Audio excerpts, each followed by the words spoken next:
के नाम पर चलने वाले पूरे धंधे का संज्ञान लिया था।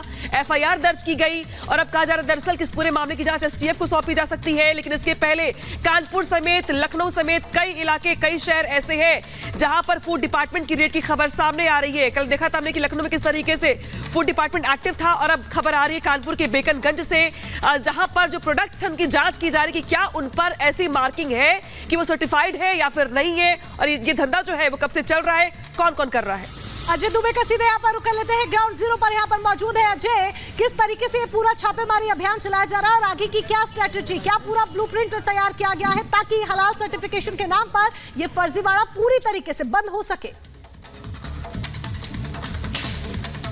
बिल्कुल, उत्तर प्रदेश सरकार के फैसले लेने के बाद, बैन लगाने के बाद लगातार जो अलग अलग डिपार्टमेंट्स एक्टिव है, इसमें एफएसडीए जो स्टॉक्स रखे होते हैं, जिन जगह पर सेलिंग परचेसिंग होती है, उन जगह पर लगातार रेड कर रहा है। कल के दिन हमने सहारागंज में एक सेंटर पर देखा था और आज ये जो बेस्ट प्राइस है वहां पर टीमें पहुंची हुई हैं, अलग अलग हिस्सों में इस प्रीमाइसेस की जा रही हैं, इस कैंपस की जा रही हैं। बड़ा सेंटर है जहां पर जो सामान है थोक के दाव पे बिकता है, बड़े पैमाने पर लोग बड़ी क्वांटिटी में सामान खरीद के ले जाते हैं। अब ऐसे में अलग अलग हिस्सों में यहाँ पर कहीं चावल रखा हुआ है, कहीं ड्राई फ्रूट रखा हुआ है और हर हिस्से में, अलग अलग हिस्से में जाकर जो टीमें हैं चीजें जांच रही हैं, परख रही हैं कि क्या जो स्टॉक रखा हुआ है, कहीं किसी पर जो मार्किंग है, हलाल की मार्किंग तो नहीं है, हलाल से जुड़ा हुआ कोई स्टॉक तो नहीं है। जो कर्मचारी यहाँ पर काम करते हैं, शुरुआती बातचीत में उन्होंने बताया कि समय पर जब ये जानकारी दी गई उन्हें कि बैन कर दिया गया है, वहां पर जो स्टॉक मौजूद था उसे हटा लिया गया, रीपैकेजिंग के लिए भेज दिया गया। और अब ऐसे में जो टीमें हैं वो पहुंची हैं, अलग अलग हिस्से में जा रही हैं। कुछ जगहों पर चावल का स्टॉक रखा हुआ है, अलग अलग जगह पे आप देखेंगे बोर्ड्स लगे हैं कि कहां पर क्या रखा हुआ है। इस गलियारे में शहद और तेल था, जिसे शुरुआत में एंट्री करने के साथ ही टीमों ने पहुंचकर डब्बों को उठाया, उन पर जो मार्किंग लगी रहती है, जो ट्रेडमार्क्स लगे होते हैं, उन्हें जांचा परखा। कुछ यहाँ पे कर्मचारी जो काम करते हैं उनसे बात की, उनसे फीडबैक लिया और उसके बाद अलग अलग कॉर्नर्स पे जा रहे हैं। आप देखेंगे इसके बाद का जो गलियारा है उसमें पेपर प्रोडक्ट्स रखे हैं और आगे की तरफ राइस और दूसरे सामान भी रखे हुए हैं। तो अब आगे के हिस्से में इस समय टीमें पहुंची हुई हैं। सामने की तरफ कैश काउंटर है, कुछ देर पहले वहां पर भी जाकर फीडबैक लिया।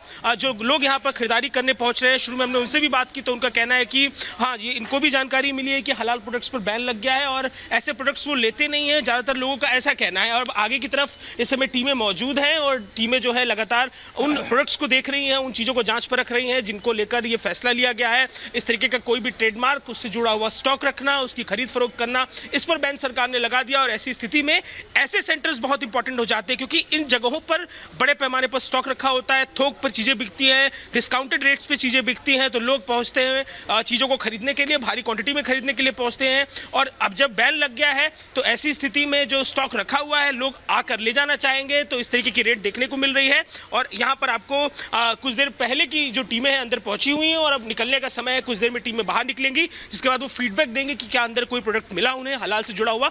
जोरदार जो है इस समय 3 से 4 लोगों की टीम है, रेड अंदर की तरफ ये जो बेस्ट प्राइस है वहां पर कर रही है। जी, ये तस्वीरें तो साथ में देख ही रहे हैं, लेकिन क्या 75 के 75 जिलों में इसी तरीके की तस्वीरें सामने आने वाली है जहां फूड विभाग पहुंच करके कार्रवाई करने वाला है? अजय,